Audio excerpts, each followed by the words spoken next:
Please welcome Senator Bernie Sanders from Vermont.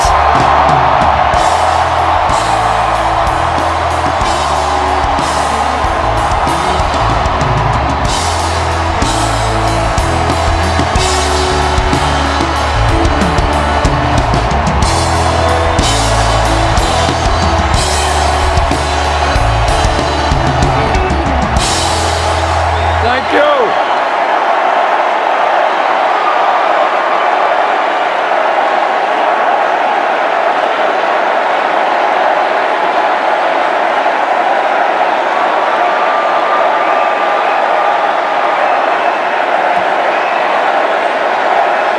Thank you.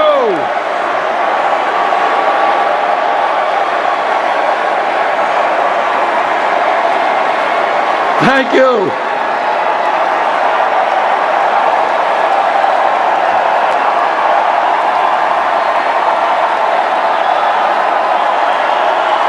Thank you.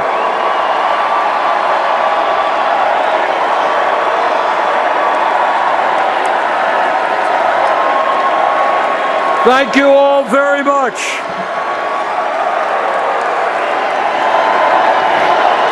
Thank you.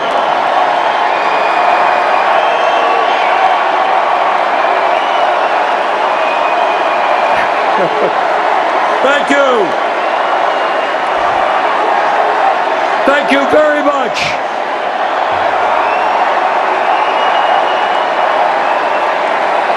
Thank you. Thank you. It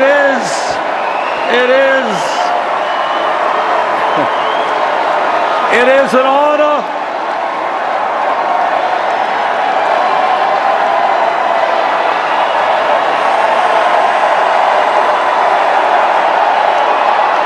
Thank you.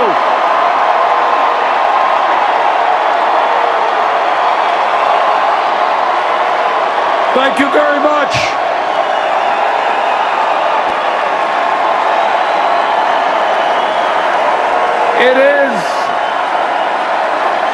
It is an honor to be here tonight.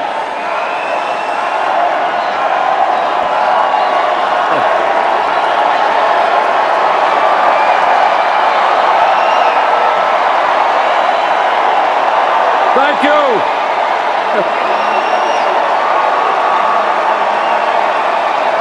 Thank you very much. Thank you. Thank you. It is an honor to be here tonight and to be following in the footsteps of my good friend Elizabeth Warren, and to be here tonight to thank Michelle Obama for her incredible service to our country. She has made all of us proud. Let me begin by thanking the hundreds of thousands of Americans who actively participated in our campaign as volunteers. Thank you.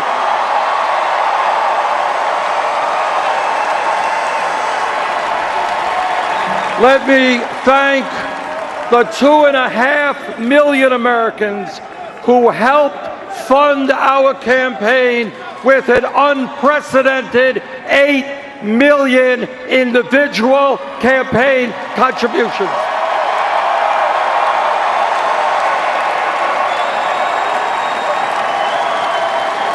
Anyone know what that average contribution was? Right, $27. And let me thank the 13 million Americans who voted for the political revolution.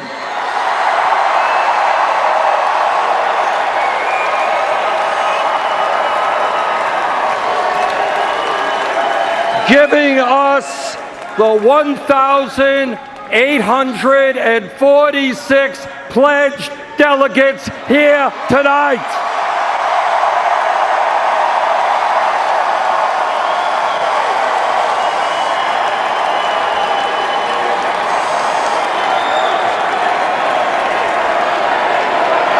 And delegates, thank you for being here, and thank you for all the work you have done.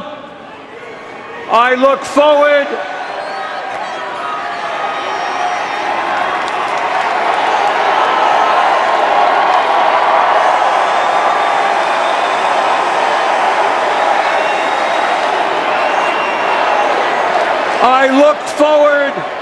to your votes during the roll call tomorrow night.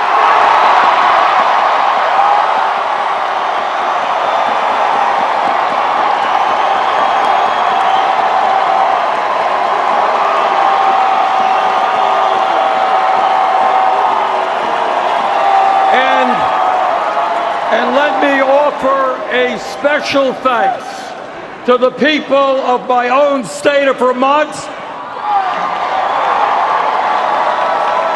who have sustained me and supported me as a mayor, congressman, senator, and presidential candidate.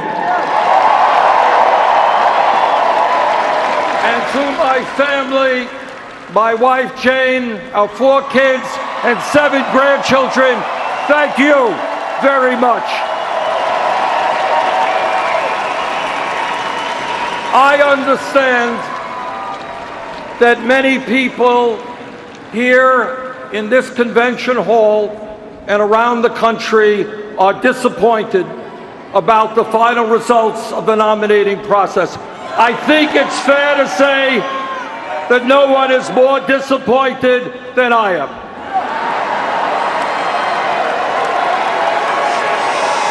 But to all of our supporters here and around the country, I hope you take enormous pride in the historical accomplishments we have achieved.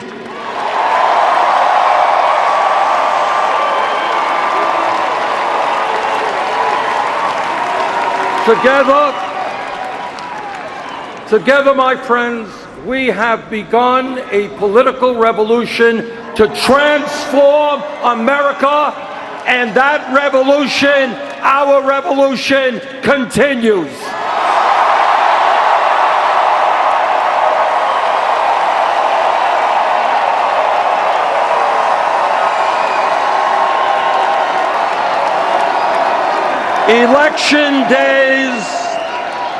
Election days come and go, but the struggle of the people to create a government which represents all of us and not just the 1%.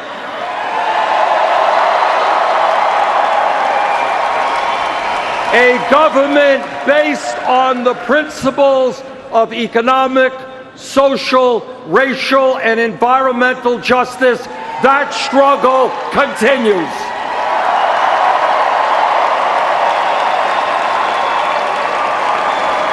And I look forward to being part of that struggle with you.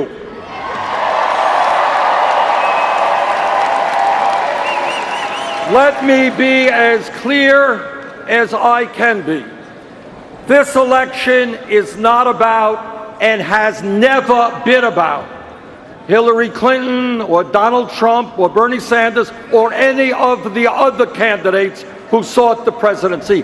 This election is not about political gossip. It's not about polls. It's not about campaign strategy. It's not about fundraising. It is not about all the things that the media spends so much time discussing.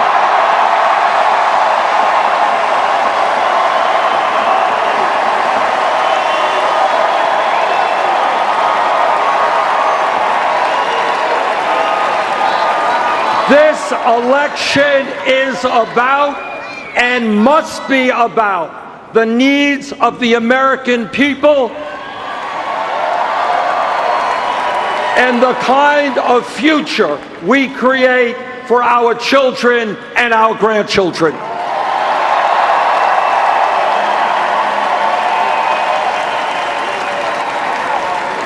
This election is about ending the 40-year decline of our middle class. The reality that 47 million men, women, and children today live in poverty. It is about understanding that if we do not transform our economy, our younger generation will likely have a lower standard of living than their parents. This election is about ending the grotesque level of income and wealth inequality in America today.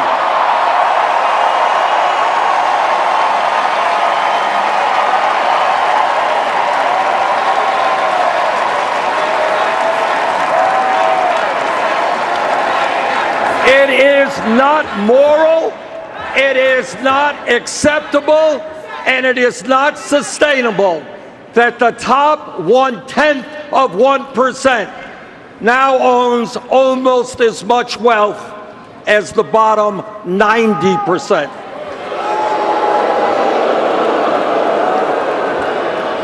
Or that the top 1% in recent years has earned 85% of all new income. That is unacceptable. That must change.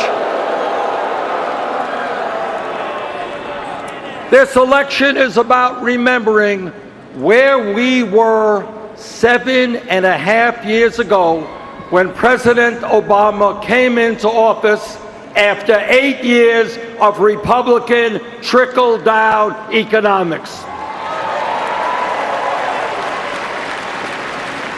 The Republicans want us to forget that as a result of the greed, recklessness, and illegal behavior on Wall Street, our economy was in the worst economic downturn since the Great Depression. That's where we were. That is where we were. Some 800,000 people a month were losing their jobs. 800,000 people. We were running up a record-breaking deficit of $1.4 trillion. And by the way, the world's financial system was on the verge of collapse. That's where we were when President Obama came into office. Well, we have come a long way in the last 7.5 years, and I thank President Obama and Vice President Biden.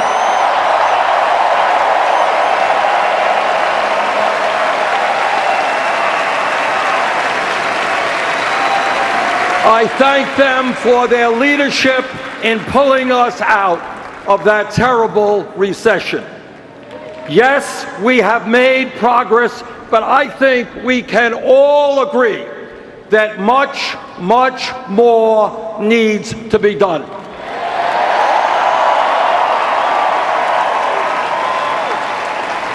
This election is about which candidate understands the real problems facing this country and has offered real solutions.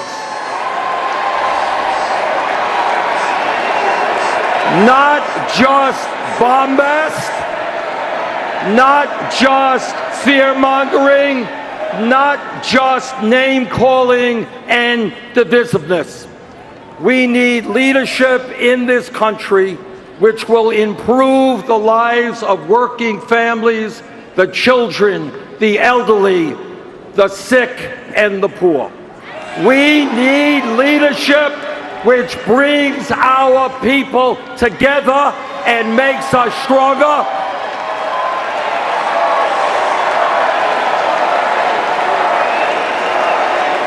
Not leadership which insults Latinos and Mexicans, insults Muslims and women, African Americans and veterans, and seeks to divide us up.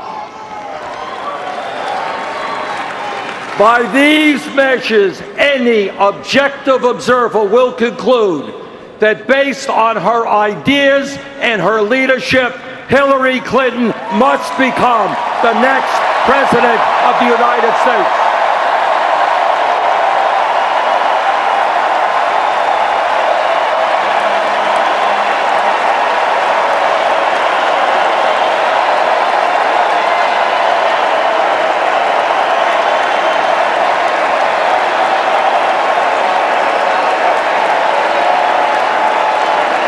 The choice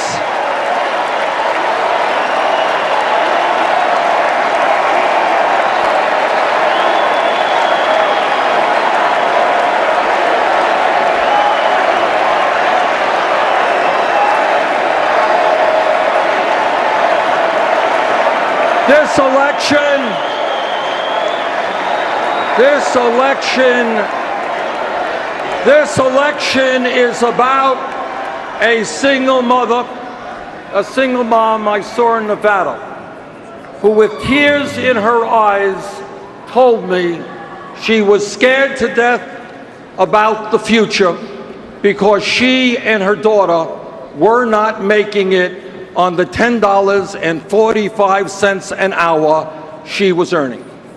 This election is about that woman and the millions of other workers in this country who are struggling to survive on totally inadequate wages. Hillary Clinton understands that if someone in this country works 40 hours a week, that person should not be living in poverty.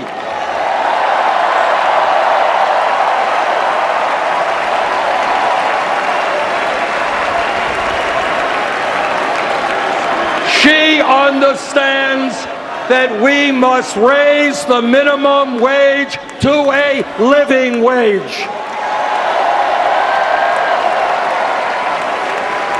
And she is determined to create millions of new jobs by rebuilding our crumbling infrastructure, our roads, bridges, water systems, and wastewater plants. But her opponent, Donald Trump, well, he has a very different point of view. He does not support raising the federal minimum wage of $7.25 an hour, a starvation wage. While Trump believes in huge tax breaks,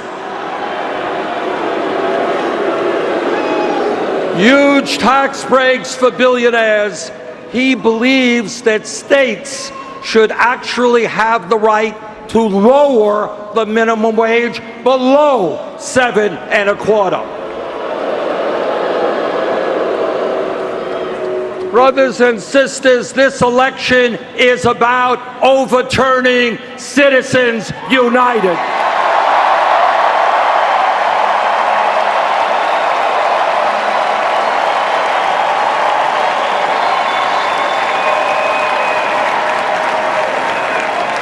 Citizens United is one of the worst Supreme Court decisions in the history of our country.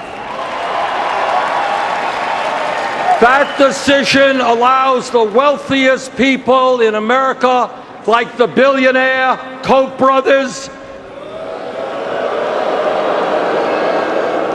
to spend hundreds of millions of dollars buying elections and in the process undermine American democracy. Hillary Clinton will nominate justices to the Supreme Court who are prepared to overturn Citizens United.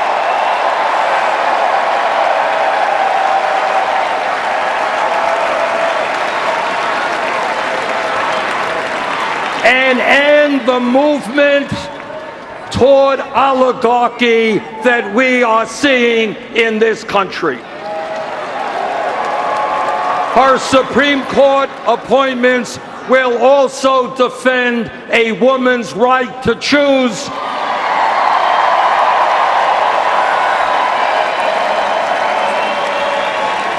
Workers' rights, the rights of the LGBT community,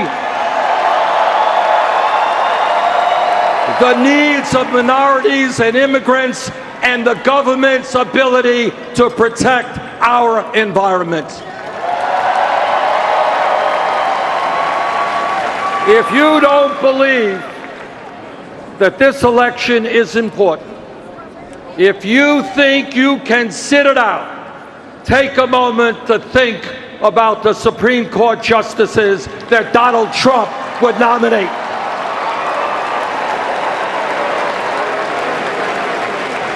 And what that would mean to civil liberties, equal rights, and the future of our country. This election is about the thousands of young people I have met all over this country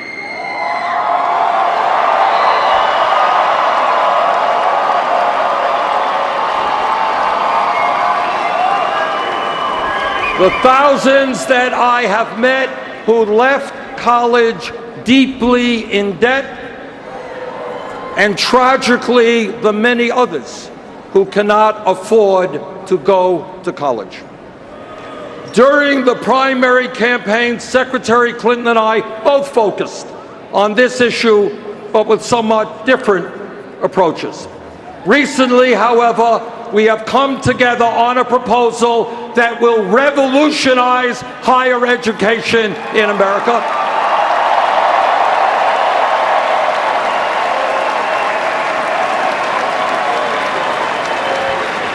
It will guarantee that the children of any family in this country with an annual income of $125,000 a year or less, 83% of our population will be able to go to a public college or university tuition free.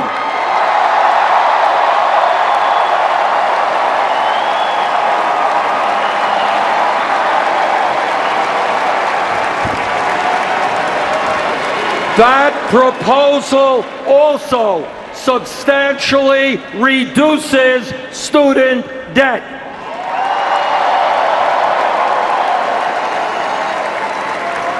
This election is about climate change, the great environmental crisis facing our planet, and the need to leave this world in a way that is healthy and habitable for our children and future generations.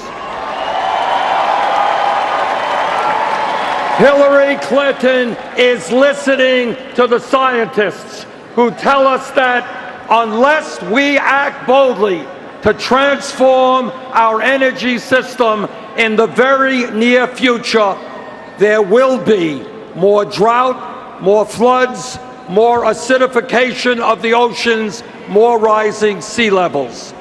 She understands that we can create hundreds of thousands of jobs transforming our energy system.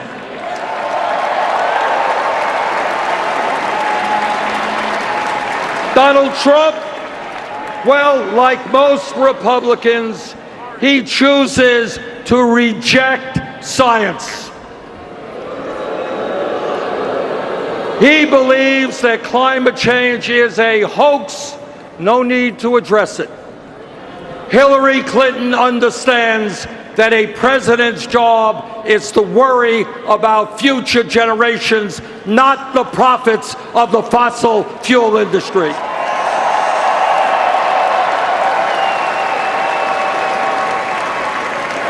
This campaign is about moving the United States toward universal health care.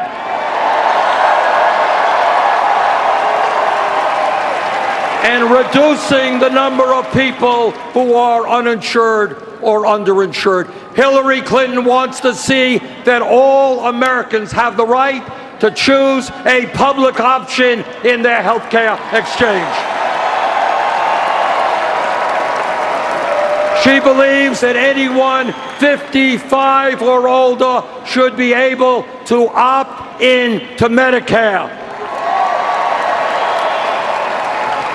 And she wants to see millions more Americans gain access to primary health care, dental care, mental health counseling, low-cost prescription drugs through a major expansion of community health centers.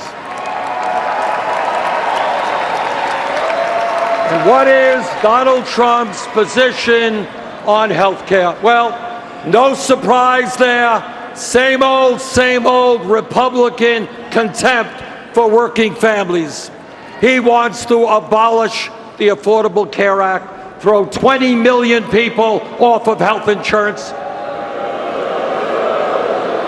and cut Medicaid for lower-income Americans.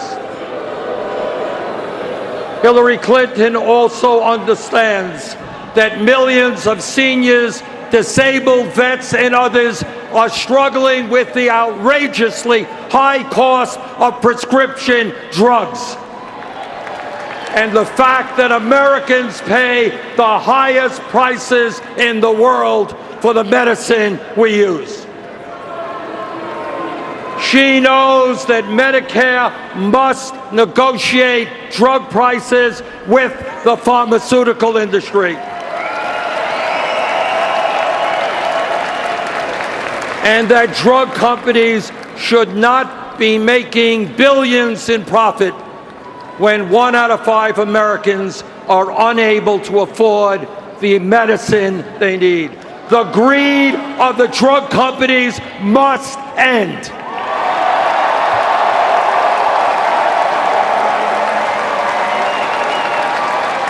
This election is about the leadership we need to pass comprehensive immigration reform and repair a broken criminal justice system.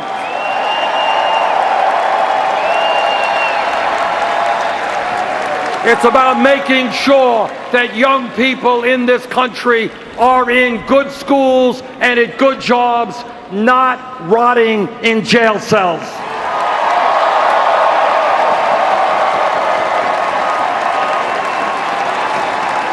Hillary Clinton understands that we have to invest in education and jobs for our young people, not more jails or incarceration.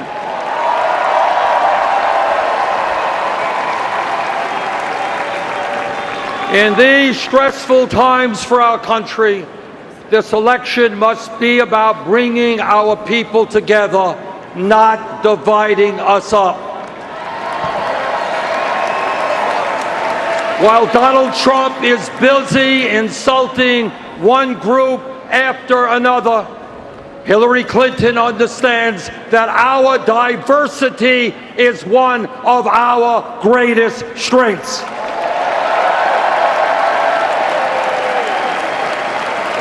Yes, we become stronger when black and whites, Latino, Asian American, Native American, when all of us stand together. Yes, we become stronger when men and women, young and old, gay and straight, native-born and immigrant, fight together to create the kind of country we all know we can become.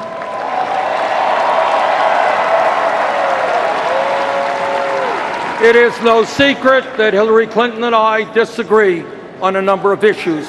That is what this campaign has been about. That is what democracy is about.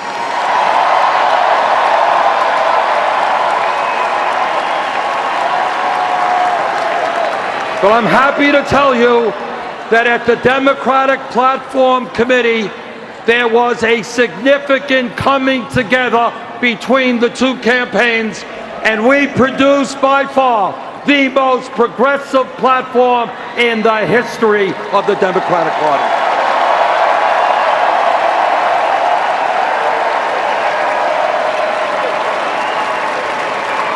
Among many, many other strong provisions, the Democratic Party now calls for breaking up the major financial institutions on Wall Street,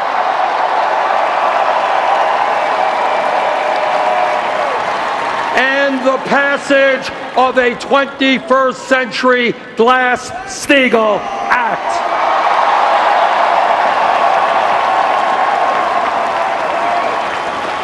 It also calls for strong opposition to job-killing trade agreements like the TPP.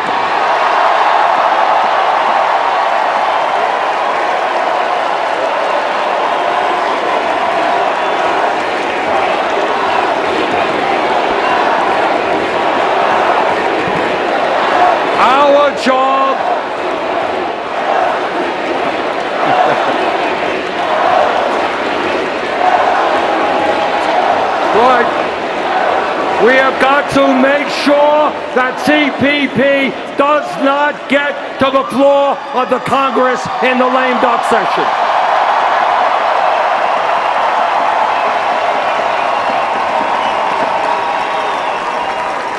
Our job now is to see that strong Democratic platform implemented by a Democratic-controlled Senate, by a Democratic House, and a Hillary Clinton presidency.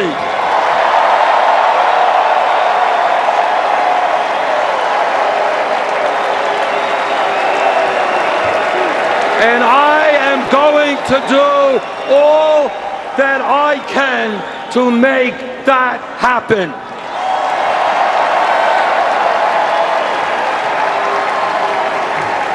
I have known Hillary Clinton for 25 years. I remember her, as you do, as a great First Lady who broke precedent in terms of the role that a First Lady was supposed to play as she helped lead the fight for universal health care. I served with her in the United States Senate and know her as a fierce advocate for the rights of children, for women, and for the disabled. Hillary Clinton will make an outstanding president, and I am proud to stand with her tonight. Thank you all very much.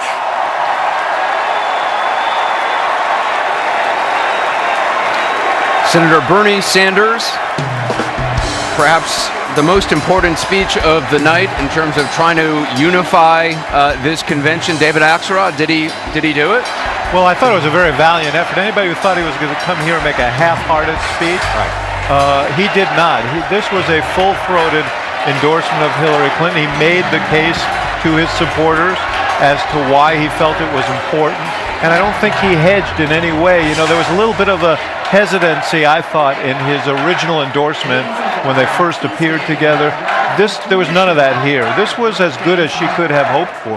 He was also making the case to his supporters not to sit out this election, that it's too important. He made the case for what's at stake here, whether it was in terms of the Supreme Court or in terms of climate change or in terms of Wall Street, et cetera, et cetera. And he also made the case, by the way, which no one else had done this evening, about what got better under Barack Obama. That's right. And how Hillary Clinton will continue to make things even better. I mean, he went back to the economic crisis 8 years ago and then talked about the continuum there. So not only did he make the case for Hillary Clinton, but he made the case for her effective third term of what the president has already started. Yeah, at some point he said election days come and go, but the struggle continues. I thought he basically was able to talk about the influence that his candidacy had on the platform and essentially said, listen, if you like this platform, you have to vote for Hillary Clinton. You have to make sure that there's a Democratic Senate as well. And Sanders supporters throughout the campaign and still in this hall now, but you can go back to Iowa and New Hampshire and come into this hall. Some of them just don't trust Hillary Clinton on these issues. So I thought Bernie Sanders was very strong in going through his issues. Right. Climate change, equal pay, fair economics, Supreme Court justices, campaign finance reform, and not only saying that he was with her and talking about how she's come his way on some of those issues, but making the comparison to Trump. And so I was just texting with a couple of Clinton campaign people as the speech went on. They are incredibly happy with this speech, and they're also incredibly happy, Anderson, that overwhelmingly, when he first did the I'm with Hillary, there was applause in the hall. There was the worry the whole time, would you get a lot of boos? Would Bernie Sanders get disappointment from his own supporters? There was a smattering of it down there, but overwhelmingly, at least up here, we'll see if the floor people feel any differently about it, at least up here, and what the Clinton campaign is saying is that they were thrilled that Bernie Sanders' followers, at least in this hall, seem to be with him. We should also point out, when he came out and you saw all those Bernie signs, those were actually handed out by folks in the hall. That was not people who had brought Bernie signs with them. Those were actually handed out just as they handed out Michelle Obama signs for Michelle Obama coming out. Really, really incredible act of leadership on his part. This is a hard horse to ride. When you've got a mass movement and that thing is whipped up and it's moving, and you look at people out there, they were crying, and to get out there and to be able to get his arms around that movement, hug them, hold them, tell them you did great, and show them a future that's not about sitting down, that's not about surrendering, that's not about being grumpy, but it's about taking this thing forward. She may have won the nomination, God bless her, but he has won over a huge part of this party and the platform, and the future's on the side of the young people he brought here, and not just the young people, the enthusiastic people he brought here. But I'm telling you, what he just pulled off is very, very difficult. Kudos to him. The easier path was what I suggested last night, right? Nothing unites the people of Earth like a threat from Mars. Trump's a pig, Trump's a pig, there's nobody else you can really vote for, right? That would have been effective and easy. This is more effective because he told them there was something positive about Hillary, something positive to be for, and he made it about the ideas. And his movement all along, and I've been saying this to my friends who are Sanders supporters, especially young people I've seen here, do you want a movement or a monument? Right? A movement has to keep going. Right. And he said, we're going to keep going. And this woman will enact the ideas and issues that I campaigned on and that you care about. As a Hillary guy, I could not have asked for more from Senator Sanders tonight. I also have to say, he ran a fantastic campaign. I mean, he did start a movement. He made her a better candidate. He brought really important issues into this election cycle. And it was really heartwarming to see that he got his due tonight. I mean, he had like a 3-minute standing, sustained ovation. And that was a good thing. When you listen to Elizabeth Warren run through the litany of things that are wrong with the country, you are reminded that the Washington Post ABC poll from this month says that 68% of adults think the country is on the wrong track. And yet they're saying more of the same, more of the same. I mean, it's one or the other. Either this has been a great 8 years, and the Wall Street Journal today was noting that President Obama got most of what he wanted. He got stimulus, Obamacare, nationalized student loans. The banks have to now answer first to government. He raised taxes. He reduced the American role in the world. And yet, you've got these folks saying the country's in terrible shape. But Jeffrey, here's the paradox. That same poll had Obama, you said the Washington Post ABC poll, had Obama with a 56% approval rating. 56% in this day and age is very high. So, but he's not on the ballot. The fact is, well, you just implied that he was, though. You implied that his policies were on the ballot. He may be personally popular, but his policies clearly have got people upset. But I think what's going to be tested here is this is the first time we're going to have a president actively campaigning for a nominee of his own party. And it's a popular president. And so you guys, are testing the proposition. The third term jinx, which is very hard to break, of a party Reagan holding versus the popularity of this president. Just to come back to Senator Sanders at the end, I mean, David makes a point about the president. The First Lady was here tonight. Elizabeth Warren was here tonight. They have signaled before. They did it quite passionately tonight. The president will come later. But Elizabeth Warren and Michelle Obama quite forcefully signaled here to this crowd. They're all in. But there was a question. I think Paul made the point when Bernie Sanders first endorsed, the wounds are still raw. You're just getting through it. Is he doing it because he feels he has to, or is he doing it because he wants to? Is he doing it because he's going to be out there playing? I think you heard in that speech, and it's important because it's a very close election when you go state by state right now. And Donald Trump's tweeting during Bernie Sanders' speech, you guys, Bernie's caving, he's surrendering, the system's rigged, come to me. That you're going to have all hands on deck, including Senator Sanders and the First Lady and Senator Warren, and we're going to get the president and the former president, Bill Clinton. If you go back to the Republican convention, remember, Trump has support. Trump's in play in this election, but he doesn't have the A-list of Republican luminaries who can split up and go to the battleground state. Also, just one interesting sign on that front with the roster of speakers. I mean, this place was packed until Bernie Sanders finished. The first two nights at the Republican convention. I mean, again, it's not that it's much of a comparison, but by 10:20, 10:30, let me tell you, that was in part because of bad planning on their part. Yes. I mean, they put some very obscure people on in the very height of the prime time. It was a mistake. Yeah. But listen, I mean, part of what you're seeing here is what it means to be a part of a political party as well as a part of a political movement. Right. So part of what happened, if Bernie just wanted to have his movement and just be out there and rail, he doesn't have to be a part of the Democratic Party. What I think he's trying to do is to get his folks to understand